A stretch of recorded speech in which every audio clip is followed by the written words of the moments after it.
Hello, welcome again to Reina Clothia. I'm Ryan Nico Reina. Let's go into another episode of U.S. history, garments.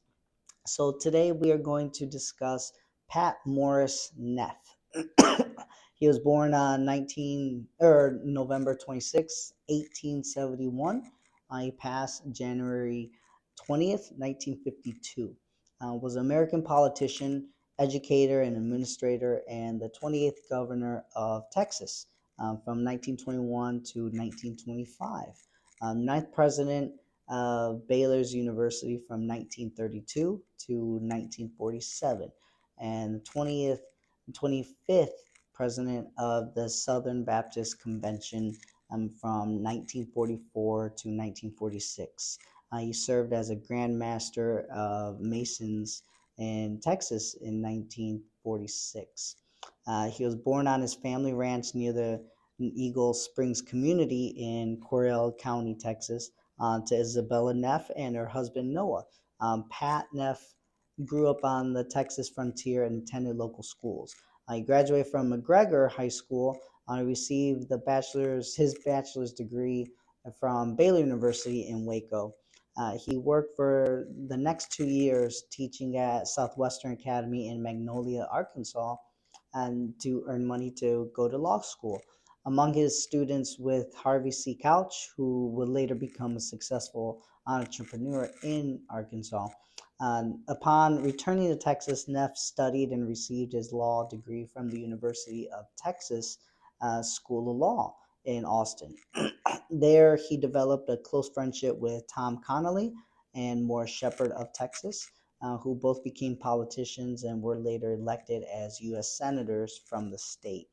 After receiving his law degree and passing the bar on May 31st, 1899, Neff married Baylor classmate Myrtle Maynor in her hometown of Lovelady.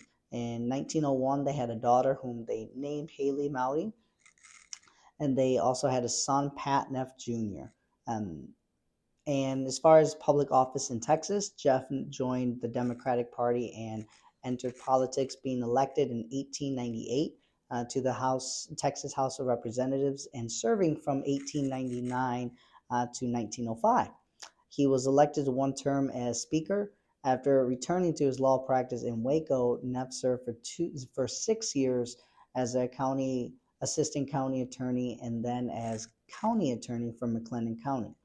Considered a progressive Democrat, Neff defeated former U.S. Senator Joseph Weldon Bailey, a former populist, in the party primary for governor in 1920. This defeat effectively ended Bailey's political career. Neff handily won the general election and started his term in 1921. Neff was a strong supporter of prohibition.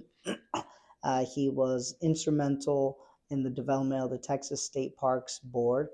Neff and his mother, Isabella Neff, donated the land which would become the first state park in Texas.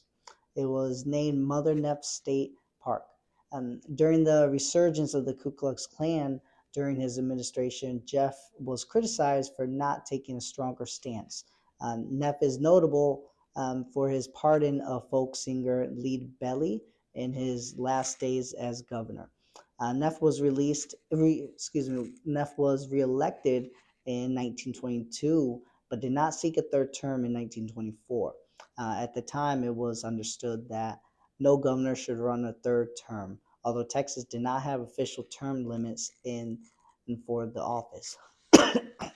In 1924, Miriam Wallace Ma Ferguson, wife of controversial former Governor James Ferguson, won the general election.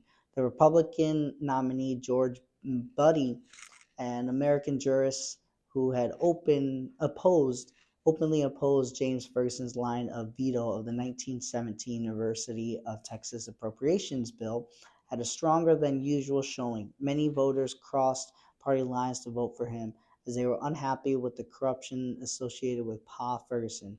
Neff served as a member of the Railroad Commission of Texas from 1929 to 1933. So, he was a busy man. Very interesting times 100 years ago. And so, showing his portrait right now or his painting, he has a wingtip collar, which is around that time. It was definitely popular. It was more in the 1870s when it became well known as far as a wingtip, compared to an iron collar, they call it, where it's basically literally very stiff where you can't really move your neck.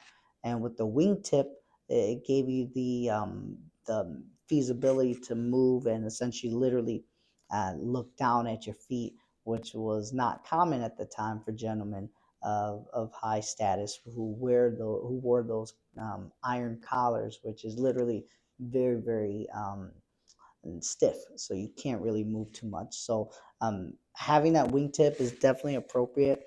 Now, having a wingtip collar essentially is for very very formal dinner parties, which even at that, at this casual time of the world right now, you can get away with a nice white collar, non wingtip, but still, nevertheless, it has its purpose. Beautiful look, but definitely did not withstood time.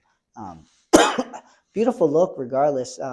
I know some gentlemen wear a tie rather than a bow tie, or a necktie, I would say, as opposed to a bow tie, which he has there. Pat does. And then, as far as a white selection, as far as the fabric of the shirt, beautiful. Again, it is nothing, can't go wrong with a nice solid white shirt. He kept it very formal, with essentially a true black jacket fabric. So very very formal. But again, if you back or rewind 100 years ago, it's essentially common to have that, but now it's more of a formal look. It almost looks like he's going to a dinner party, a select dinner party. So it's pretty interesting how what 100 years would do to garments of a jacket, essentially. So, nevertheless, great ensemble, great painting, wonderful look that he has. So, that will conclude this part of this episode. If you guys are interested in a custom made suit, and we'll love to have you as clients, go to our website, reynaclothier.com, and book an appointment. We'll love to work with you inside of Texas and outside of the state of Texas. We'll love to work with you. So until then, take care.